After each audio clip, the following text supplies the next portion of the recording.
नमस्कार, बहुत बहुत स्वागत है आपका। NST 9 न्यूज देख रहे हैं आप। मैं हूं आपके साथ नेहा और इसी के साथ करते हैं बुलेटिन का आगाज। हरियाणा के मुख्यमंत्री नायब सिंह सैनी ने पंजाब की वर्तमान राजनीतिक स्थिति पर तीखा हमला बोला।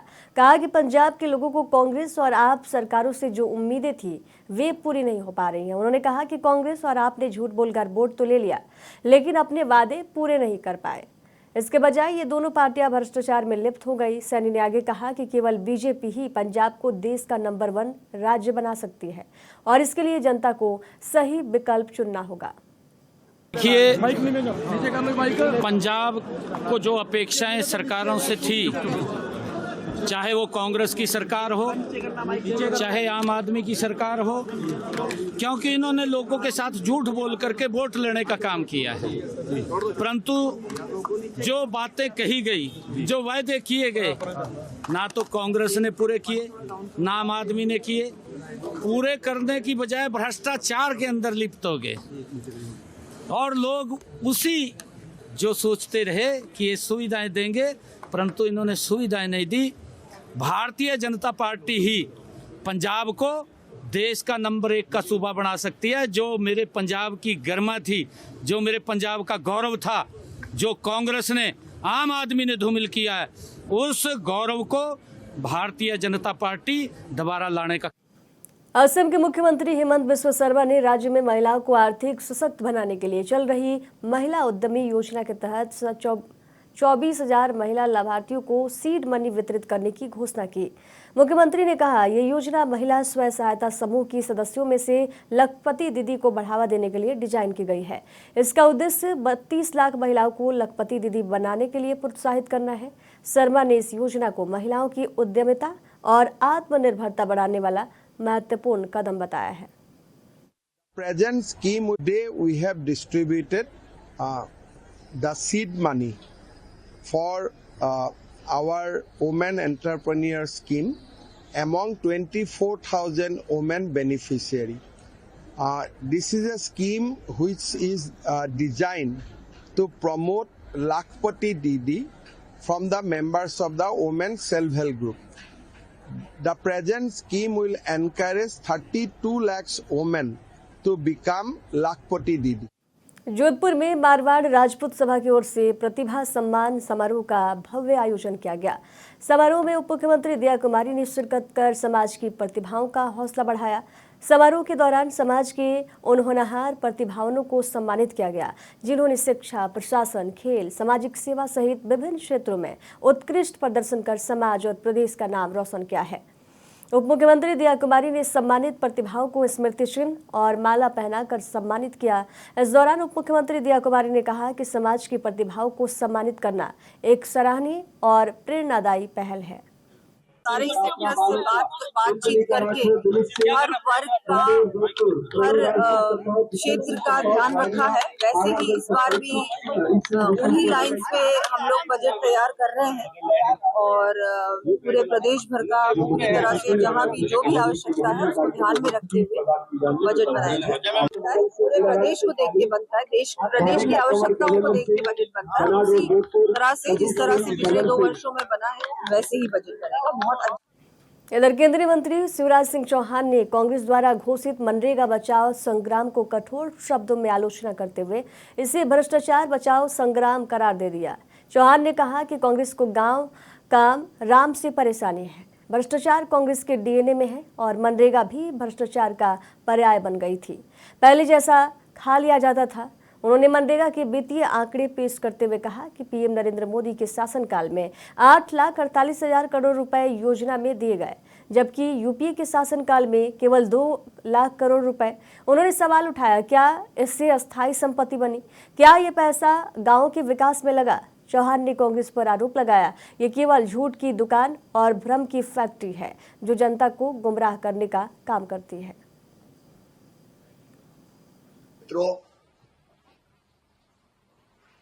कल कांग्रेस ने घोषणा की है मनरेगा बचाओ संग्राम।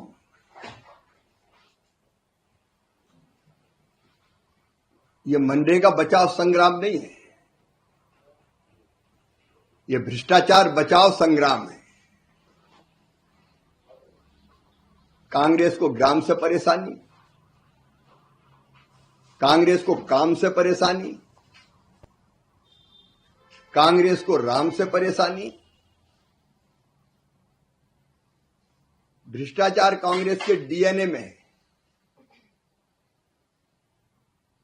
कांग्रेस की जड़ों में है। और मनरेगा भी भ्रष्टाचार का पर्याय बन गई थी। मजदूरों के बजाय मशीनों से काम,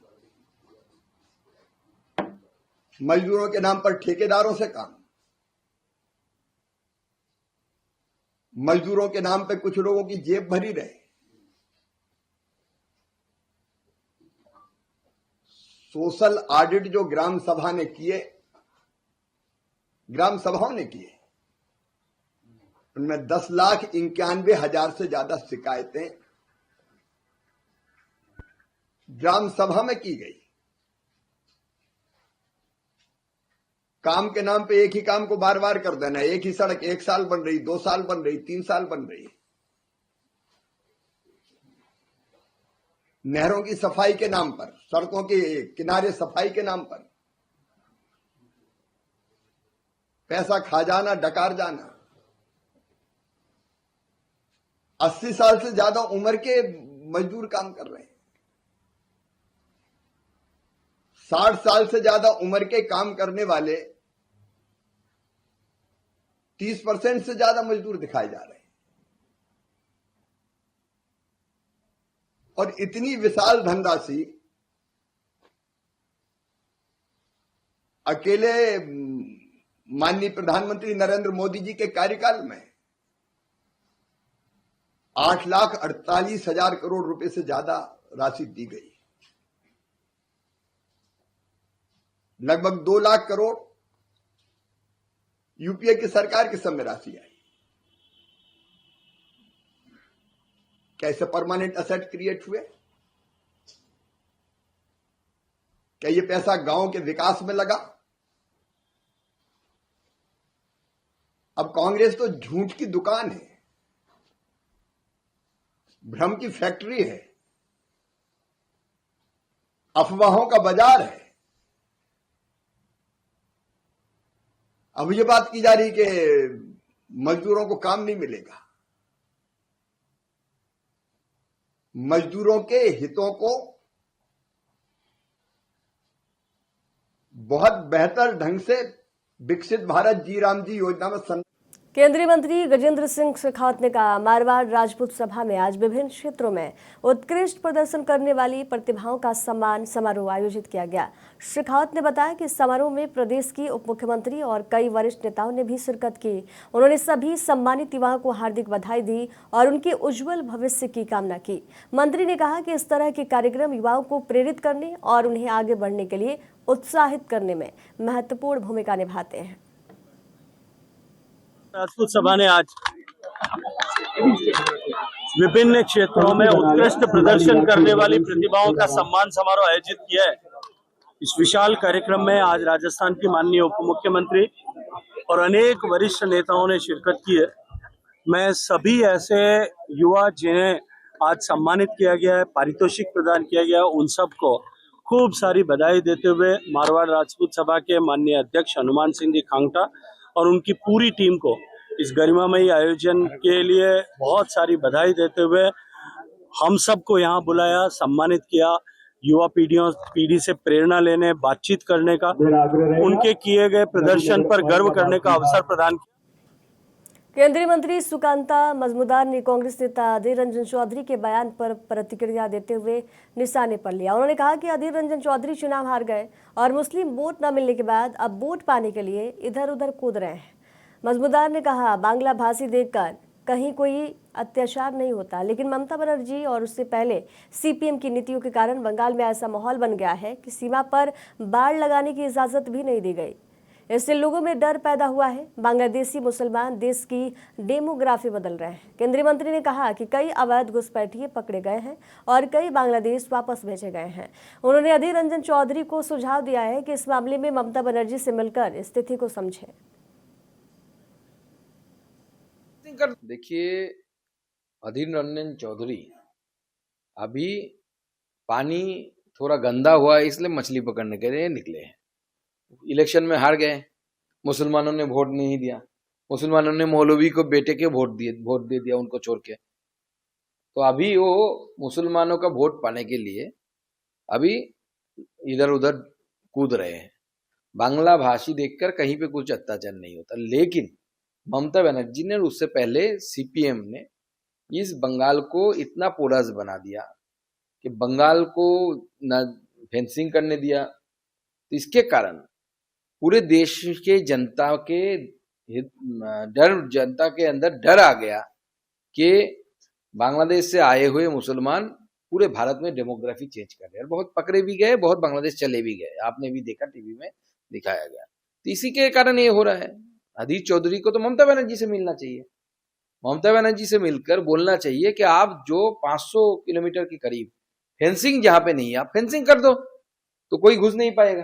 तो बांग्लादेशी सोच के इधर राजकीय औद्योगिक प्रशिक्षण संस्थान बिलासपुर में नल जल योजना के तहत प्रशिक्षण प्राप्त जल रक्षकों के लिए प्रमाण पत्र वितरण कार्यक्रम हुआ, जिसमें तकनीकी शिक्षा मंत्री राजेश धर्माणी ने बतौर मुख्य अतिथि के रूप में शिरकत की। इस दौरान उन्होंने प्रशिक्षण प्राप्त जल रक्षकों को प्रमाण पत्र बांटे और शुभकामनाएं दी। उन्होंने कहा कि बदलते तकनीकी दौर में प्रशिक्षणार्थियों के समय पर लगातार अपग्रेड करते रहना चाहिए। अर्जित ज्ञान और कौशल में लाकर ही वह अपने भविष्य को मजबूत बना सकते हैं। उन्होंने कहा कि व्यक्ति की तरक्की से ही प्रदेश और देश प्रगति करता है। महफिल में छुप जाए। मैं आप सबको धन्यवाद देता हूं इस कार्यक्रम में यहाँ उपस्थित होने के लिए, और प्रिंसिपल और स्टाफ का धन्यवाद करूंगा जिन्होंने शॉर्ट नोटिस पे इस कार्यक्रम का यहाँ पे आयोजन किया। शायद कल ही मैंने बताया, कल ही बात हुई थी। मैं बधाई दूंगा इन सब ट्रेनीज को जिन्होंने यहाँ पे ट्रेनिंग अपनी पूर्ण की, और मुझे उम्मीद है कि इस ट्रेनिंग में आपके प्रोफेशन से जुड़े हुए विभिन्न पहलुओं पर आपको प्रशिक्षण दिया होगा, और आप अपनी सेवाएं बेहतर कैसे करेंगे इसके बारे में आपको यहाँ पे जानकारी दी। इधर पूर्व मुख्यमंत्री अशोक गहलोत ने बाड़मेर और बालोतरा जिला की सीमाओं में बदलाव पर नाराजगी जाहिर की है। उन्होंने सीमाओं में फेरबदल को लेकर जुबानी हमला बोलते हुए इसे राज्य सरकार का तुगलकी फरमान करार दिया।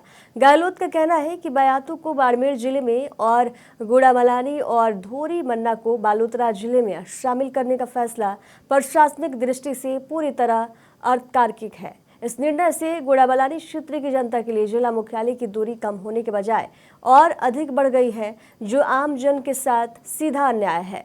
उन्होंने आरोप लगाया ये निर्णय जनता की सहूलियत को ध्यान में रखकर नहीं लिया गया है, बल्कि आगामी परिसीमन और सियासी समीकरणों को साधने के उद्देश्य से किया गया है।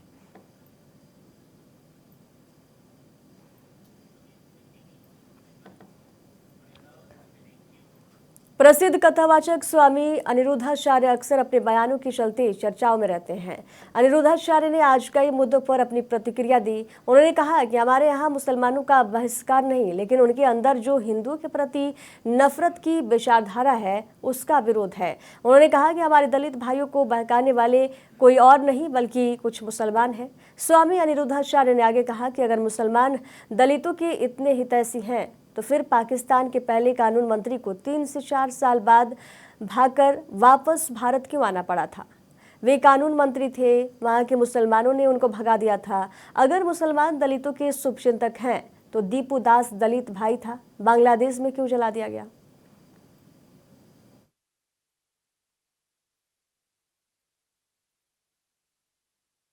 इधर यूपी के संभल जिले से एक बड़ी प्रशासनिक कार्रवाई से जुड़ी खबर सामने आई है। बता दें कि संभल में सरकारी जमीन पर अवैध मस्जिद पर प्रशासन को बुलडोजर चलाना था, वे उससे पहले ही ढहा दी गई है। प्रशासन की सख्ती और भारी कार्रवाई की आशंका के चलते मस्जिद कमेटी के लोगों ने खुद ही आधी रात के बाद मस्जिद को गिराना शुरू कर दिया। सुबह होने तक 439 वर्ग मीटर में बनी मदीना मस्जिद पूरी तरह मलबे में तब्दील हो चुकी थी।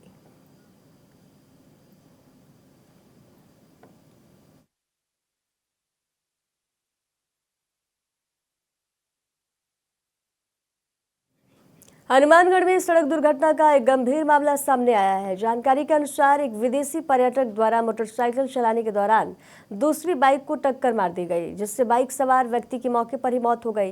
दुर्घटना के बाद विदेशी पर्यटक मौके से फरार हो गया था। इस दौरान पुलिस को सूचना मिली कि आरोपी पर्यटक हनुमानगढ़ के नारंग होटल में ठहरा हुआ है। सूचना के आधार पर पुलिस अगले दिन होटल पहुंची और विदेशी पर्यटक को हिरासत में लेकर पूछताछ शुरू कर दी है।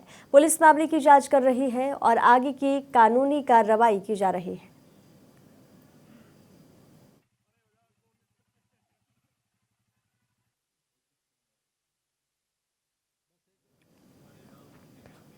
मेरी फूल सी गुड़िया की इन हत्यारों ने मार डाला। ऐसा क्या बिगाड़ा था मेरी बच्ची ने? पैसा तो हम और दे देते, मना नहीं किया था। गुड़िया की हत्या क्यों कर दी? ये शब्द है उस मां की जिनकी बेटी गुड़िया की करीब 7 माह पहले शादी हुई थी। गुड़िया की हत्या दहेज विवाद को लेकर बताई जा रही है। पीहर पक्ष ने ससुराल वालों पर दहेज की मांग को लेकर मारपीट और प्रताड़ित करने का भी आरोप लगाया है। पुलिस में शिकायत भी दर्ज कराई है। पीहर पक्ष का यह आरोप है कि गुड़िया को लगातार दहेज के लिए प्रताड़ित किया जा रहा था और उसके साथ मारपीट भी की जाती थी। शनिवार सुबह उसकी मौत हो गई। आरोप है कि ससुराल पक्ष ने पीहर पक्ष को सूचना दिए बिना उसका अंतिम संस्कार तक कर दिया। घटना की जानकारी मिलने पर पीहर पक्ष ने तत्काल पुलिस को सूचना दी। सूचना मिलते ही मनिया थाना पुलिस मौके पर पहुंची। पुलिस फिलहाल मामले से जुड़े सभी लोगों से पूछताछ कर रही है। घटना के बाद गांव में तनाव और मातम का माहौल बना हुआ है।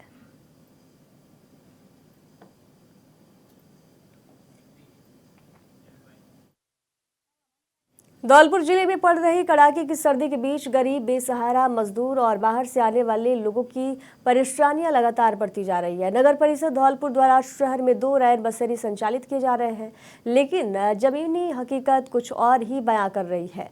शहर के तीर्थराज मचकुंड रोड और धूलकोट रोड स्थित रैन बसेरों का रात में रियलिटी चेक किया गया। इस दौरान गद्दों पर डस्ट जमी हुई मिली, तकिए गंदे और बदबूदार पाए गए। कई गद्दों पर चादर तक नहीं थी और रजाइयां फटी पुरानी हालात में पाई गई। मचकुंड रोड स्थित रैन बसेरे में कुछ लोग मौजूद मिले, लेकिन वहां ठहरने लायक कोई समुचित व्यवस्था नहीं दिखाई दिया। दोनों रैन बसेरों में करीब आधा दर्जन राहगीर नजर आए, जिससे व्यवस्थाओं की बदहाली साफ झलक रही है।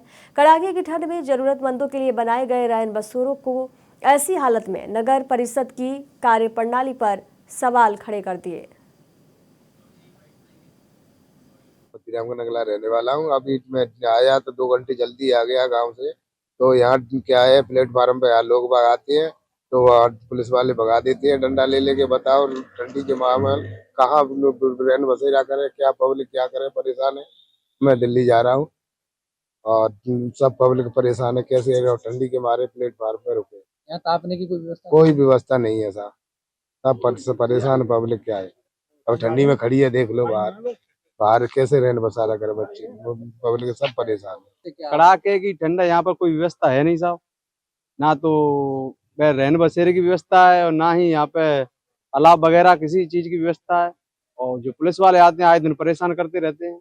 तो यही है कि कहना चाहेंगे यहाँ पे जो व्यवस्था है वो व्यवस्था को सुधारा जाए और रहने बसेरे की और अलाव की तो व्यवस्था की जाए कम से कम सरकार से। सोशल मीडिया के दौर में वायरल होने की चाल लोगों को किस हद तक ले जा सकती है, इसका एक और खतरनाक उदाहरण सामने आया है। लाइक्स, व्यूज और फॉलोअर्स के चक्कर में युवा अपनी जान जोखिम तक डाली में पीछे नहीं हट रहे हैं। ताजा वायरल वीडियो में युवक चलती लोकल ट्रेन से बाहर की ओर झूलते हुए फिल्मी अंदाज में स्टंट करता हुआ दिखाई दे रहा है। युवक ने खुद इस जानलेवा स्टंट को रिकॉर्ड किया और सोशल मीडिया पर अपलोड कर दिया, जिसके बाद ये तेजी से वायरल हो गया। इसके बाद आरपीएफ की टीम ने युवक को हिरासत में ले लिया है।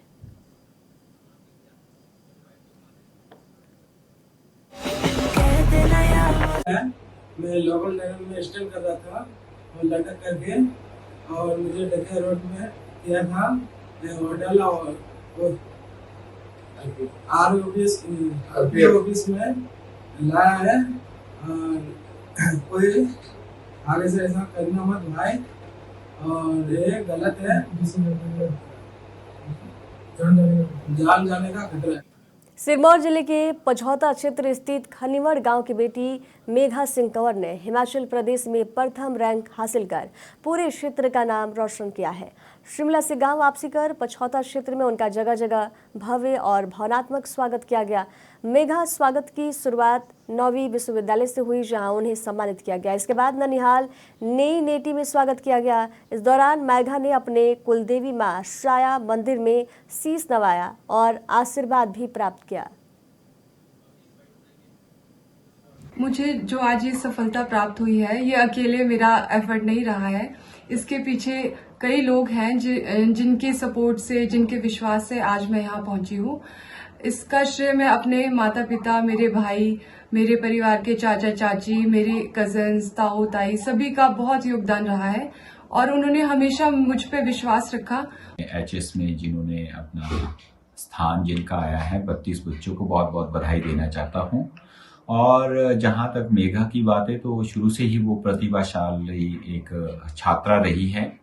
वो स्पोर्ट्स में भी, और एनसीसी हो, स्पोर्ट्स की बात हो, और उसके बाद जो हमारी गाइडेंस तो यही है कि हमने तो उसको मोटिवेट किया कि जो आप करना चाहते हैं, हम सब लोग उसमें आपके साथ हैं। तो हम चाहते थे, हमने तो कई बार उसको बोला कि जैसे एनसीसी के सीडीएस करे, परंतु उस लड़की ने अपना लक्ष्य पहले ही तय किया हुआ था। वो चाहती थी कि मैं मतलब ये क्या कहते हैं, जो अपना सिविल सर्विसेज है उसमें जाना चाहती थी, क्योंकि वो नॉनी भी रही तो गोल्ड मेडलिस्ट रही।